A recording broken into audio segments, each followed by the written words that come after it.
Imagine walking into an arena where Roman Reigns stands in the ring facing down Brock Lesnar, Goldberg, and his own cousin Solo Sikoa, while the entire rosters of Raw and SmackDown hang in the balance. That's the kind of chaos we're unpacking today on WWE Express. What we're looking at here is more than just a match. This is the ultimate convergence of power, family dynamics, and the question of who truly stands above everyone else in WWE. Think about what each of these competitors represents in this moment. Roman Reigns has spent years building an empire, positioning himself as the apex predator, the tribal chief who answers to no one. But now he's facing opponents who've defined entire eras themselves. Brock Lesnar is the force of nature who breaks people. Goldberg is a living legend, a force that transcends modern wrestling. And Solo Sikoa represents something different entirely, the family member positioned to challenge, support, or betray depending on how the narrative flows. The inclusion of Raw and SmackDown matters more than you might think. This isn't just an individual achievement scenario. The brand supremacy angle adds layers of complexity.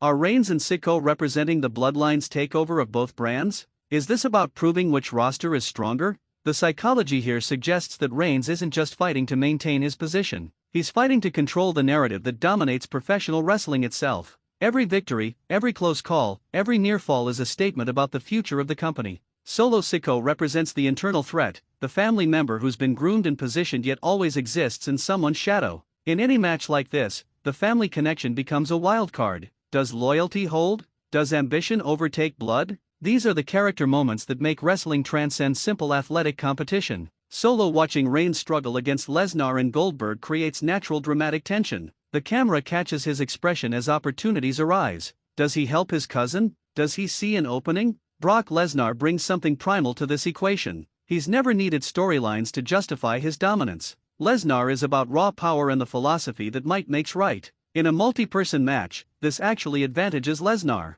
He doesn't need the narrative complexity that Reigns relies on. He doesn't need the legacy that Goldberg carries. Lesnar simply needs to eliminate. The spot where Lesnar tosses multiple competitors, where he absorbs punishment and dishes out more, that's pure Lesnar storytelling. Goldberg is perhaps the most fascinating variable here. He represents legitimacy from a different era, a name that resonates with audiences because he embodies a specific type of dominance. Goldberg's matches often carry this weight because his presence reminds viewers of wrestling's cyclical nature. He's beaten some of the best. The question becomes whether that matters against today's elite. Does history translate to current victory, or has the game evolved beyond what worked before? The match structure itself would need to breathe.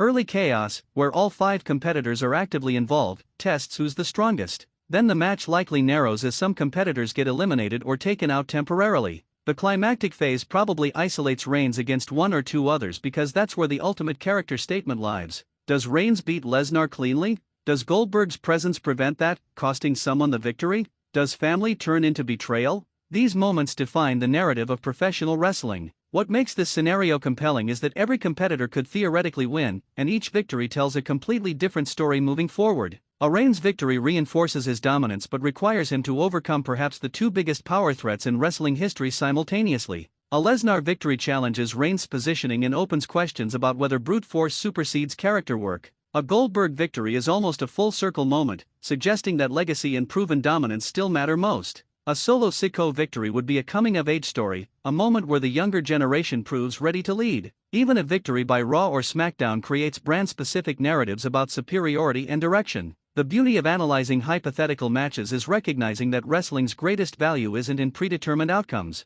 It's in the psychology, the character development, and the narratives that unfold. This match, in whatever form it takes, represents a moment where multiple storylines converge and force answers to questions audiences have been asking. Who's strongest? Who's smartest? Who's willing to do what's necessary? Who breaks under pressure? When you think about this match, don't just imagine the spots. Imagine the story. Imagine the close calls that prove a character's worth. Imagine the moment where someone has to make a choice that defines who they are. That's what makes professional wrestling matter. That's what keeps us coming back to WWE Express week after week, analyzing angles and storylines and character arcs because this sport is about more than athletic competition. It's about human drama playing out under the brightest lights. What do you think happens in this scenario? Who do you think walks out on top, and what does their victory mean for the future? Drop your thoughts in the comments, hit that like button to support WWE Express, and subscribe so you never miss our deepest wrestling analysis and character breakdowns. Let's keep this conversation going.